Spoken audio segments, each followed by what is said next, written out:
በርትተናል፣ ጎብዘናል። 3 ዓመት ሙሉ ነው መከራ የበላነው። ለዚህ እናቴ ትቆጣኛለች፣ አላህም አይወድም። አሁን 4 ነገሮችን ብቻ ነው የምፈልገው። በዛሬ ቪዲዮ እንግዲህ በዚህ ሳምንት ኢንተርኔቱን ምንድነው ያስጨነቀው፣ ምንድነው መነጋገሪያ የሆኑት ነገሮች የሚለውን ሰብስቤ ይዤላችሁ መጥቻለሁ ማለት ነው። በዚህ ቪዲዮ እጅግ በጣም ገራራሚ፣ ደስ የሚሉ እንደዚሁም የሚያሳዝኑና የሚያስገርሙ መነጋገሪያ ቪዲዮዎችን ይዤላችሁ መጥቻለሁ። ታዲያ እነዚህን ቪዲዮዎች እስከ መጨረሻ ማየት እንዳረሱ። ወደ ዛሬ ቪዲዮ ከመሄዳችን በፊት እንግዲህ ለዚህ ቻናል አዲስ የሆናችሁ ፋሚሊዎች ካላችሁ እንግዲህ የኛን ቤተሰብ ሰብስክራይብ ያደረጋችሁ መቀላቀል እንዳትረሱ። ኦልሬዲ የኔ ፋሚሊዎች ደግሞ ቪዲዮ ቶሎ ስለቀ እንዲደርሳችሁ የደወል ምልክቷን መንካት እንዳረሱ። ቀጥታ ወደ ቪዲዮ እንግዲህ ጋይስ፣ ሰሞኑን እንግዲህ መነጋገሪያ የሆነው ቪዲዮ አንዱ ይሄ ነው። እንግዲህ የእነዚህ ልጆች ሰርግ ነው ማለት ነው። የአምላክና የዮሐንስ የተባሉ ሙሽሮች ጉዳይ እንግዲህ ቲክቶክ ላይ ስክሮል ስናደርግ እነሱ ናቸው እየጨፈሩ እና አንዱ ቫይራል የወጣው ቪዲዮ ደግሞ ይሄ የሚጨፍሩበት ቪዲዮ ነው። እነዚህ 3 እንግዲህ ሚዜዎች ናቸው ማለት ነው ቫይራል እንዲወጣ ያደረጉት። እንግዲህ አስፋልት መሀል ወጥተው ይቀውጡታል ማለት ነው። እንግዲህ ከዚህ ቪዲዮ በኋላ ነው እንግዲህ እነሱ ሰርግ በደንብ መታወቅ የጀመረው።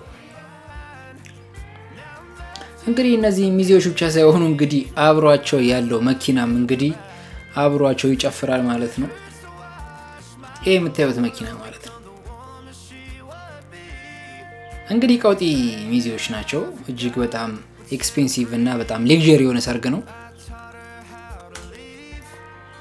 እንግዲህ በዚህም ሰርግ ላይ እንግዲህ ከ3000 በላይ ሰዎች እንደተገኙ ነው የተነገረው።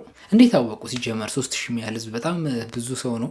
ሌላው ደግሞ ጋይስ እንግዲህ በጣም መነጋገሪያ የሆነው አንዱ ደግሞ ከፊት ያለው የሚጨፍረው መኪና ነው። እንግዲህ ይሄ መኪና ሜርሴዲስ ሜይባክ GLS 600 ይባላል። እንግዲህ ሲጨፍር እንዳያችሁት ይሄ መኪና እንግዲህ እኛም ሀገር ስም አውጥተውለት በመጨፈሩ ምክንያት ጎጃሚ ብሎታል ማለት ነው። እንግዲህ ይታወቃል እኛ ሀገር መኪኖችን የመሰየም ልምድ አለ። እዚህ ጋር የምታዩት መኪና እንግዲህ ድሮ ወያኔ የተባለችው መኪና ነች። ይሄ ደግሞ ገመቺስ የተባለው መኪና ነው። ይሄ ደግሞ እንግዲህ በመጨፈሩ ምክንያት ባውንስ በማድረጉ ምክንያት እንግዲህ ጎጃሚው ተብሏል ማለት ነው። እንግዲህ ስለዚህ መኪና እስቲ አንዳንድ ነገር ልበላችሁ። በጣም አስገራሚና አስደናቂ የሆነ መኪና ነው። ያው ኢንቴንድድ ተደርጎ የተሰራው ሌክዠሪን በተመለከተ ነው። እንግዲህ ለሌክዠሪ ነው የተሰራው እና ይሄ መኪና እንግዲህ ሰስፔንሽኑ እንደዚህ እንደምታዩት ይጨፍራል ማለት ነው። እንግዲህ ይሄ ታልሞ የተሰራው መኪናው ጭቃ ውስጥ ሲገባ እንግዲህ ዘሎ እንዲወጣ እየጨፈረ ነው። እኛ ሀገር ግን እንደምታዩት እንግዲህ ያው ጎጃምኛ እያስጨፈሩት ነው ማለት ነው። ሌላው ጋይስ እንግዲህ እዚህ መኪና ውስጥ ገብታችሁ እንግዲህ የኋላ ወንበር ላይ ስትቀመጡ እንግዲህ ፈርስት ክላስ ኤርፕሌን ውስጥ ያላችሁ ያህል ነው የሚሰማችሁ። እጅግ በጣም ምቹ ነው። ኢንቴሪየር ውስጡ በጣም ነው የሚያምረው። እንደዚሁም ደግሞ ከኋላ ወንበሩ እንግዲህ ማሳጅ ያደርጋችኋል ማለት ነው። ቁጭ ብላችሁ ማሳጅ ያደርጋችኋል። ውረዱ አይላችሁ ማለት ነው። ሌላው ደግሞ ጀርባችሁንም እንዳይሞቃችሁ እንግዲህ የኤር ቬንቲሌሽን ሲስተም አለው። ጀርባችሁንም እያናፈሰላችሁ ነው የሚወስዳችሁ። በጣም ጽድት ያለ መኪና ነው። የሌክዠሪ የሀብታሞች መኪና ነው። ያው እኛ ሀገር ብዙ ጊዜ እንደ ሌክዠሪ የሚታየው ገመቺስ ነው። ያው ትልቅ ቪኤት የያዘ ወር ሌክሰስ እንደዚህ የሚነዱ ሰዎች ስናይ እንግዲህ ያው የሀብታም መኪና ይባላል። ግን አረብ ሀገር እንደምናውቀው በእነሱ እንግዲህ ጉሊት ሲሸጡበት ያየንበት ሁኔታ አለ። ይሄ ግን ሜርሴዲስ እንግዲህ ያበደ መኪና ነው። ሌላው ደግሞ እጅግ በጣም ኤክስፔንሲቭ የሚያደርገው እንግዲህ ዋጋው ነው፣ ፕራይሱ ነው። ከ180,000 የአሜሪካን ዶላር እንግዲህ እስከ 240,000 የአሜሪካን ዶላር ነው የሚሸጠው። በከለር ሲሆን ፕራይስ ይጨምራል። እንግዲህ በእኛም ሀገር ስንመታው ከ40 ሚሊዮን የኢትዮጵያ ብር እስከ 60 ሚሊዮን ነው ያሉት። ጣጣውን ጨርሶ እንደዛ ይመጣል። ግን እጅግ ጽድት ያለ መኪና ነው። እንግዲህ በሰርግ ከጀመረን አይቀር ሌላ መነጋገሪያ የሆነ ሰርግ አለ ማለት ነው። ይህም ሰርግ ደግሞ የ55 ዓመቷ ሮዛ እና የ25 ዓመቱ ከድር ነው። እንግዲህ ኢትዮጵያ ውስጥ እንደዚህ ያለ በጣም የተጋነነ የእድሜ ጋብ ታይቶ ስለማይታወቅ እንግዲህ የሁለቱ ጥንዶች ሰርግ እጅግ አነጋጋሪ ሆኗል። እስኪ ተመልከቱ ቪዲዮ ነው ይዋቸው። እንግዲህ ደስ ይላሉ። ልጁ ምን ብሎ ነበረ ጋይስ? እንግዲህ ወድጄሽ መነጋገሪያ የሆነ ወድጄሽ ያስጨነኳቸው አግብቼሽ አሳብዳቸዋለሁ ብሎ ነበር። ያው ተጋብተዋል ማለት ነው። የአብርሃምና የሳራ ያርግላችሁ ነው የሚባለው። ደስ ይላል። እንግዲህ አልለመድንም፣ ለዛ ነው እንጂ ሜቢ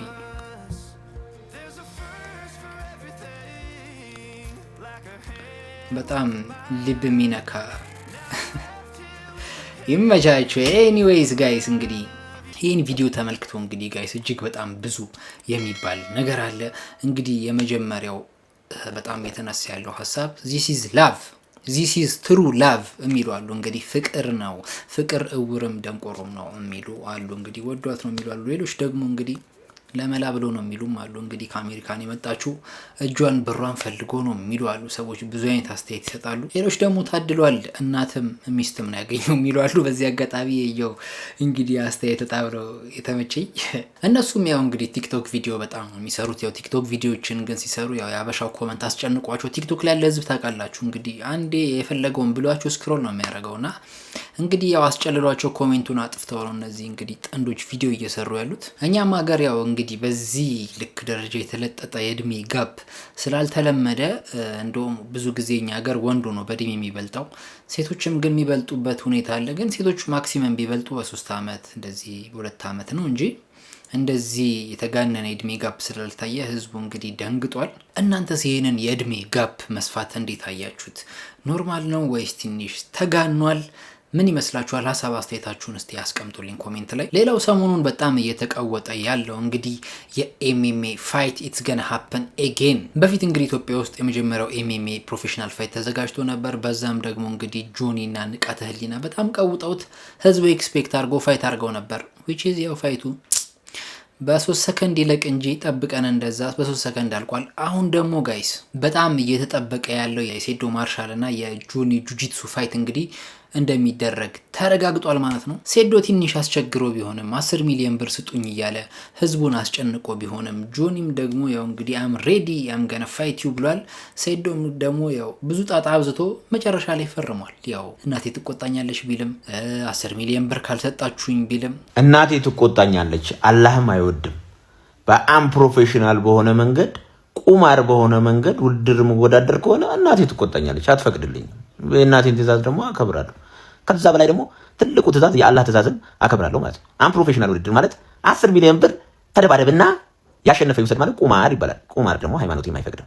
እናቴ ትቆጣኛለች። ግን ፕሮፌሽናል ፋይት ከሆነስ ፕሮፌሽናል ፋይት ከሆነ ችግር የለውም።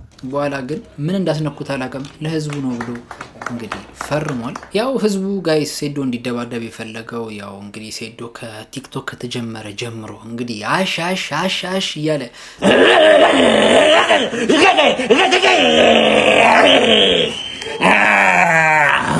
እንደዚሁም ደግሞ ጋይስ ሰውን እየቀጠቀጠ ህዝቡን አስጨንቆት ነበር እና ይህ ሰውዬ የምር ማርሻል አርቲስት ነው ወይስ ደግሞ ዝም ብሎ ሚዲያ ላይ መጥቶ እየሰከሰን ነው የሚለውን ለማወቅ እንግዲህ ህዝቡ ሴዶ እንዲፋለም በጣም ፈልጓል። ወይ ጆሮን አፉን ያዘጋልናል ይሄ ሰውዬ ወይ ጆሮአችን ያርፋል ብለዋል ማለት ነው ህዝቡ። እንግዲህ ጋይስ ይሄ ፋይት ቀላል ፋይት አይደለም። ሲሪየስ 10 ሚሊዮን ብር የተመደበበት ፋይት ነው። እኔም እንግዲህ ቢመድቡልኝ ማንንም ሰው ለመግጠም ዝግጁ ነኝ። በዚህ አጋጣሚ ይሄንን ለማስተላለፍ ወደ ተመልካቾቼ አምሬዲ። ሌላው ደግሞ ጋይስ ጆኒ እንግዲህ ዝቶበታል ማለት ነው። እንግዲህ ፕሬስ ኮንፈረንስ ሳይዘጋጅ ምሏል። እግርህን ነው ምሰብርህ እንዳትመጣ ብሏል። አንድ ጉልበትህን ዳኛ ሳያስቆም ሰብረዋለሁ። መድኃኒዓለም ምስክሬ ነው። ሌላው ደግሞ ጋይስ በጣም እጅግ ሰሞኑን እያነጋገረ ያለው የሄኖክ ወንድሙ አሁን ያለበት ገጽታ ነው። እንግዲህ እንደሚታወቀው ጋይስ ሄኖክ ወንድሙ ከኢትዮጵያውያን ብር ሰብስቦ ፈረጃ የሚባል ፊልም እየሰራ እንደሆነ ይታወቃል። ለዚህም ፊልም ታዲያ ከ3.4 ሚሊዮን ብር በላይ ተሰብስቦ እንግዲህ ቪዲዮ አልቆ ሄኖክ እንግዲህ በሰራው ቪዲዮ ላይ ነው እንግዲህ ህዝቡ በጣም እየተነጋገረ የነበረው። ያው ህዝቡ የደነገጠበትም ምክንያት እንግዲህ ቪዲዮን ሲያይ ህዝቡ ከዚህ በፊት የሚያውቀውን እንግዲህ ሄኒን አይደለም ያየው ያ ስፖርተኛው ሄኒ ወፍራሙ ሄኒ ሳይሆን እንግዲህ በጣም ከስቶና በጣም ፊቱ እንግዲህ ጠውልጎ አይተውት ነበረ። እንግዲህ በዚህም ገጽታው ምክንያት በጣም ብዙ ሀሳቦች ነበሩ። የመጀመሪያው እንግዲህ እጅግ በጣም ሰው መነጋገር ያደረገው ታሞ ነው የሚሉ አሉ። ሄኖክ እንግዲህ ታሞ ነው እንደዚህ ሆኖ የሚሉ አሉ። ሌሎች ደግሞ እንግዲህ ጭንቀት ነው በፊልሙ ምክንያት በጣም ሀይ የሆነ ስትረስ ውስጥ ገብቶ ነው የሚሉ አሉ። ሌሎች ደግሞ ካራክተሩ የፊልሙ ካራክተር እንደዛ መሆን ስላለበት ሄኖክ ኦን ፐርፐዝ አውቆ ነው እንግዲህ እንደዚህ ኪሎ የቀነሰው ለፊልሙ ብሎ ነው የሚሉ አሉ። እኔም ደግሞ ወደ እነሱ ሀሳብ አደላለሁ። በኋላ ሄኒ ያለውንም ነገር እንሰማለን። ግን ይሄ ለፊልም ተብሎ መክሳትና መጨመር እንደዚህ ከካራክተር ጋር መዋሃድ የሚለውን ነገር እንግዲህ ከዚህ በፊት ግሩም ኤርሚያስ አሳይቶናል ማለት ነው። ከዚህ በፊት በጭስ ተደብቄ በሚል ፊልሙ ላይ እንግዲህ ታስታውሳላችሁ። እንግዲህ እዛ ላይ የምር ሆኖን የሰራው ካራክተሩን እየጦዘ ማለት ነው። ሶ ይሄ ነገር በፊልም ኢንዱስትሪ ላይ አክተሮች አንድን ካራክተር ለመሆን ሲፈልጉ ያንን ነገር በጣም አታሽ ሊሆኑበትና ኪሎ መቀነስ፣ ገጽታ መቀየር ውስጥ ይገባሉ። ሄኖክ ወንድሙም እንግዲህ እሱን ነው ያደረገው። እንግዲህ በውጭ ሀገር ደግሞ እንግዲህ ክርስቲያን ቤል የሚባል አክተር ሁላችሁም የምታውቁት ባትማንን የሰራው ማለት ነው በ2004 ዓመተ ምህረት ማለት ነው። ዘ ማሽኒስት በተባለው ፊልም ላይ እንግዲህ የቅዠትና የእንቅልፍ እጦት በሽታ ያለበትን ሰው ካራክተር ለመጫወት ሲል በቀን 1 አፕልና 1 ቱና ብቻ እየተመገበ እጅግ በጣም ብዙ ኪሎ ቀንሶ እንደምታዩት እንግዲህ በጣም ቀጫጫ አክሎ እንግዲህ 1 ሳር አክሎ ነበር። እዚህ ላይ እንደምታዩት እጅግ በጣም ኪሎ ቀንሶ ነበር። እንደዚህ የሆነበትን ምክንያት እንግዲህ ያው ሮሉን ለመጫወትና ካራክተሩን እንዲመስል ከመፈለግ አንጻር ነው። እንግዲህ ለሞት ደርሶ ነበር ይህንን ፊልም በሚሰራበት ጊዜ ዶክተሮቹ ማረባክተው ቢሉትም እሱ ግን ኖ ብሎ እንግዲህ 1 አፕልና ቱና ብቻ በቀን እየተመገበ እንግዲህ ኪሎ ሾቆ ነበረ። ያ ቀረጻ ፊልሙ እንደተጠናቀቀ ደግሞ እንግዲህ ሌላ ካራክተር ለመጫወት የባትማንን ካራክተር ለመጫወት ጋይስ እንግዲህ የፈጠነ 45 ኪሎ ግራም ጨምሮ እንግዲህ ይሄንን ባትማንን ካራክተር መስሎ ቆንጆ ሆኖ ፊልሙን ሰርቷል። ለዛም እንግዲህ ጋይስ እንደዚህ በፊልም ዓለም ውስጥ ለካራክተር ተብሎ ኪሎ መቀነስና መጨመር ኖርማል ነገር ነው። ያው ፕሮሰሱ እጅግ በጣም አድካሚ ቢሆንም ሄኒም ደግሞ እንግዲህ ለዚህ ፊልም ሲል እንግዲህ የተከተላቸው የተወሰኑ ነገሮች አሉ። እሱንም ቪዲዮ እስኪ ከሄኒ አንደበት ሰምተን እንመለስ። ለምሳሌ እኔ አሁን 4 ወር ሆኖኛል። ሮብና ዓርብ ጭራሽ ምግብ አለ ጭራሽ ላይ ዘማን አለመብላት ከባድ መድኃኒት ከምግብን ክብደት ከመቀነስ ጋር እንግዲህ ጋይስ እንደሰማችሁት እንግዲህ ሮብና ዓርብ አልበላም ብሏል። ያው ለፊልሙ የታሰበ ለካራክተሩ ፕሪፔርድ ይመስላል። እንግዲህ ህዝቡን ያስደነገጠው ቪዲዮ ደግሞ ይሄ ነው ጋይስ። እንግዲህ ሄኒ መጨረሻ ላይ ንግግር ሲያደርግ እዚህ ጋር የምትመለከቱት ቪዲዮ ነው። በርትተናል፣ ጎብዘናል። 3 ዓመት ሙሉ ነው መከራ የበላ ነው። ለዚህ እወዳችኋለሁ፣ አከብራችኋለሁ። የምሬ ስለታገሳችሁኝ በጣም አመሰግናለሁ።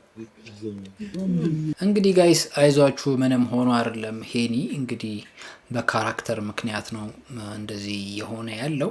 እንግዲህ እኔ ይሄን የሚያሳየኝ ምን ያህል ዴዲኬትድ እንደነበረ ነው። ሄኒ እንግዲህ ይህን 3 ዓመት እጅግ እንደለፉበት ቲሞቹ ማህበረው እጅግ እንደደከሙበት ነው። ዊኬንድ ዌት ቱ ሲ ፈረጃ ጋይስ፣ ፈረጃ ወጥቶ እስክናየው በጣም ወቅተናል፣ ቸኩለናል። ሄኒ ሚሻራቱ ሄኒ እንግዲህ አሪፍ ፊልም እንደምታሳየን ተስፋ እናደርጋለን። እንግዲህ ጋይስ ለዛሬ ይዤላችሁ የመጣሁት ቪዲዮ ይህንን ይመስል ነበረ። የሳምንቱ መነጋገሪያ ነገሮች ከፈለጋችሁ እኛም ቤተሰብ መቀላቀል፣ ኮሚኒቲያችንን ማሳደግ እንዳትረሱ።